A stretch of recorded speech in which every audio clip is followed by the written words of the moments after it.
일을 잘하는 사람을 뽑는 것도 중요하지만 조직을 망치는 사람만 걸러내도 성공이다. 조직을 망치는 사람들은 그들의 공통적인 특성이 있어요. 항상 좋은 모습만 보이려고 하는, 일을 시작하기 전에 열정이 과합니다. 계획만 정말 잘 세워요. 일을 시작하면 상황을 탓하고 편을 모읍니다. 면접에서 이런 사람들을 걸러내기가 정말 어렵습니다. 왜냐면 논리적으로 너무 똑똑하거든요. 빨려 들어가요. 그 빌런이 내가 될 수도 있고 대표가 될 수도 있고 팀장이 될 수도 있고 누구든 될 수 있습니다. 저는 조직과 개인과의 관계는 다소 과장해서 표현하며 연인관계와 비슷하다고 생각합니다. 특정한 목적을 가지고 만나는 관계입니다. 그래서 서로에게 기대하는 바, 목적이 일치할 때 더 오래 함께 갈 수 있는 거죠. 그런데 연애든 회사든 이 관계는 가족처럼 강제로 유지되는 것이 아닙니다. 서로 맞지 않으면 언제든지 떠날 수 있는 자유가 있는 거죠. 그런데 서로 맞지 않는다라는 것을 알면서도 떠나지 않는다면 그때부터 조직에 해를 끼치는 빌런이 될 수 있습니다. 그 빌런이 내가 될 수도 있고 대표가 될 수도 있고 팀장이 될 수도 있고 누구든 될 수 있습니다. 아주 유명한 말 중에 lead, follow or leave, 아마 많이 들어보셨을 거예요. 이끌거나 따르거나, 둘 다 하기 싫으면 떠나거나. 그런데 이끌지도 따르지도 않으면서 떠나지도 않을 때 조직을 망치는 사람이 되는 겁니다. 리드도 팔로우도 하려면 제대로 해야 합니다. 리딩을 할 거면 먼저 앞장서고 결과물에 대한 책임도 져야 하고, 그 책임이 무겁게 느껴진다면 열심히 팔로우 해주면 됩니다. 그냥 시키는 걸 해주는 게 팔로우가 아니에요. 말과 행동, 마음까지 지지해줘야 됩니다. 시키는 것만 해주면서 뒤에서 다른 말을 하고 있고 마음속에 칼을 품고 있으면 그건 따라주는 게 아닙니다. 그래서 리드, 팔로우 중 그 어느 것도 하지 않으면서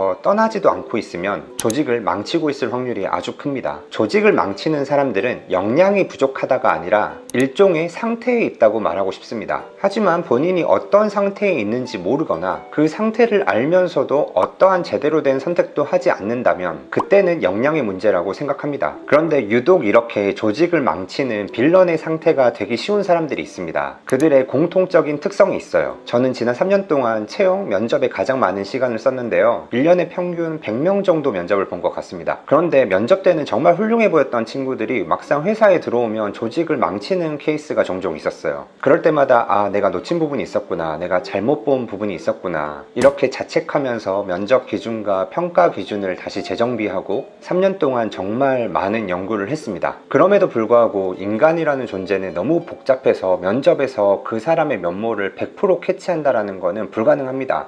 그래서 요즘은 컨설팅을 하면서 일을 잘하는 사람을 뽑는 것도 중요하지만 조직을 망치는 사람만 걸러내도 성공이다, 이런 이야기를 자주 합니다. 그러면 어떤 특성을 가진 사람들을 걸러내야 하나? 빌런이 되기 쉬운 특징을 가진 사람들, 그 특징 2가지에 대해서 이야기해 보려고 합니다. 사실 저한테도 많이 해당되는 이야기예요. 저뿐만 아니라 누구나 이런 특징을 어느 정도 가지고 있기 때문에 영상을 끝까지 보시고 나는 어땠는지 한번 생각해 보시면 좋을 것 같습니다.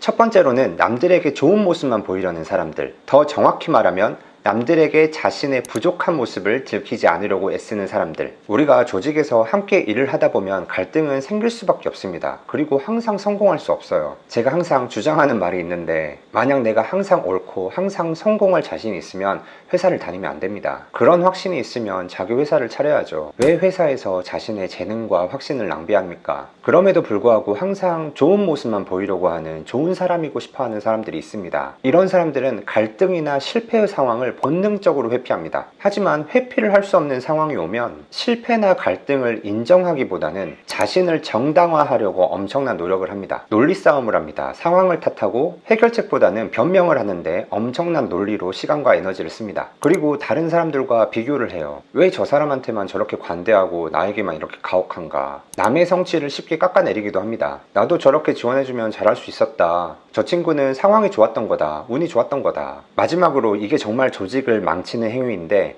편을 모읍니다. 이게 의도적으로 내 편을 만들어야지 이렇게 편을 모으는 게 아니라 본능적으로 편을 만들어요. 그런데 이게 정말 빨리 전파됩니다. 두려움은 정말 빨리 전파되거든요. 실패를 인정하고 다시 도전하는 것보다 실패의 원인을 남 탓, 상황 탓 이렇게 돌리는 게 훨씬 쉽거든요. 그래서 편이 쉽게 모이게 되고 그 중심에는 논리로 무장된 실패를 인정하지 않는 좋은 모습만 보이려고 하는 사람이 있습니다. 많은 회사가 면접 때 이런 유형의 질문을 많이 합니다. 실패 경험, 본인이 생각하는 부족한 점, 남들에게 들은 부정적 피드백. 저도 이런 사람들을 사전에 판별하기 위해 이런 유형의 질문을 많이 하는데요. 그런데 이런 질문을 던지면 정말 불편해하는 사람들이 있어요. 공격받는다라고 생각하고 언성이 높아지는 경우도 종종 있습니다. 그들의 이야기를 자세히 들어보면 장점을 단점인 척 이야기하거나 표면적인 이야기만 하면서 절대로 진짜 본인의 이야기를 들려주지 않습니다. 저는 절대로 채용하지 않습니다. 저는 이걸 수용력의 차이라고 생각하는데요. 타인에 대한 수용력이 아닌 자기 자신에 대한 수용력이라고 생각합니다. 나의 부족한 점, 나의 시행착오를 남들에게 드러낼 수 있다는 것은 이미 과거나 현재의 자신의 부족한 면모를 인정하고 받아들인 상태라고 생각합니다. 그런데 이런 면모를 어떻게든 감추려고 하는 사람들은 아직 본인 스스로도 받아들이지 못한 거죠. 그래서 타인에게 이런 면모가 드러나는 상황이 되면 돌변합니다. 논리싸움, 편만들기, 이렇게 조직을 망치는 행동을 합니다. 일을 할 때도 조직에 필요한 일이 아니라 본인이 실패하지 않을 것 같은 그런 일을 찾아서 하는 경우가 많습니다. 그래서 저는 면접 때 꼭 이런 유형의 질문들을 던져봅니다.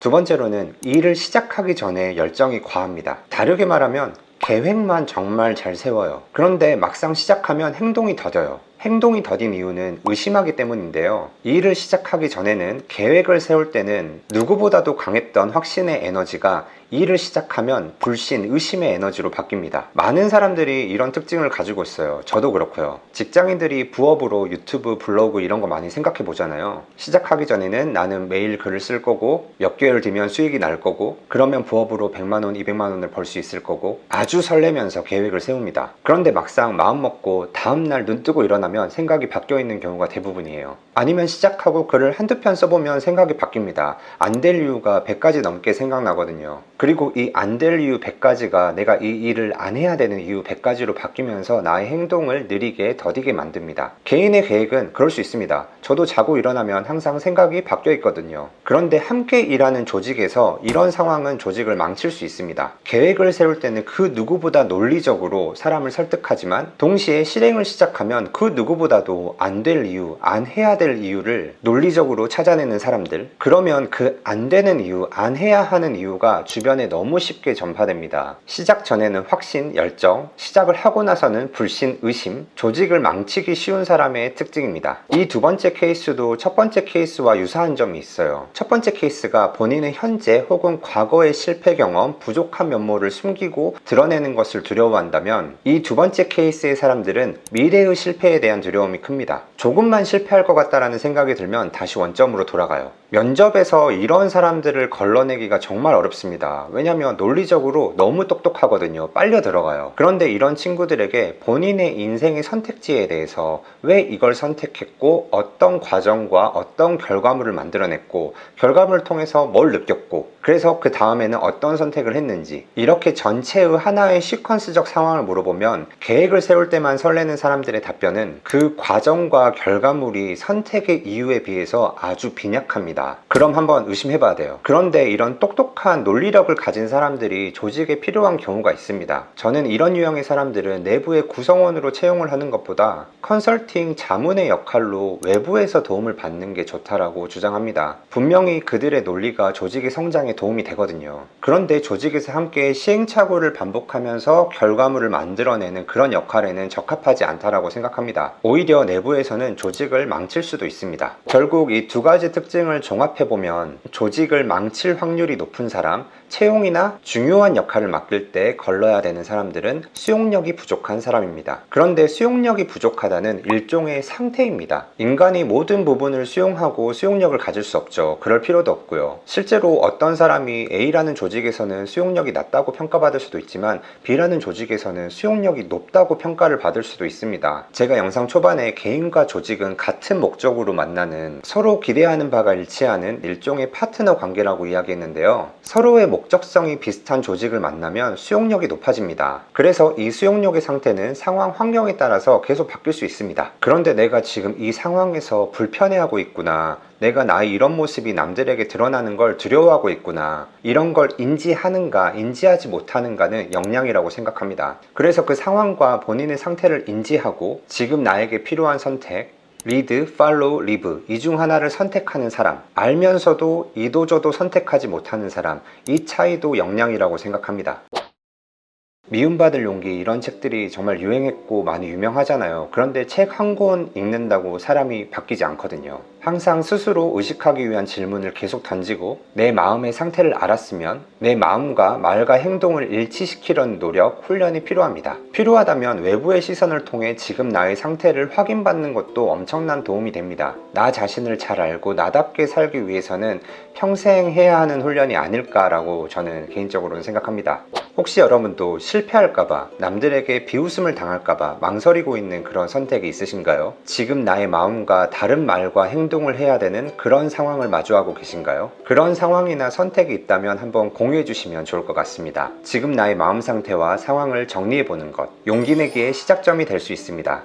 오늘은 조직을 망치는 사람들, 수용력에 대해서 이야기해 봤는데요. 오늘 영상도 좋으셨다면 좋아요, 댓글 부탁드리고 구독해 주시면 더 좋은 컨텐츠로 찾아뵙도록 하겠습니다.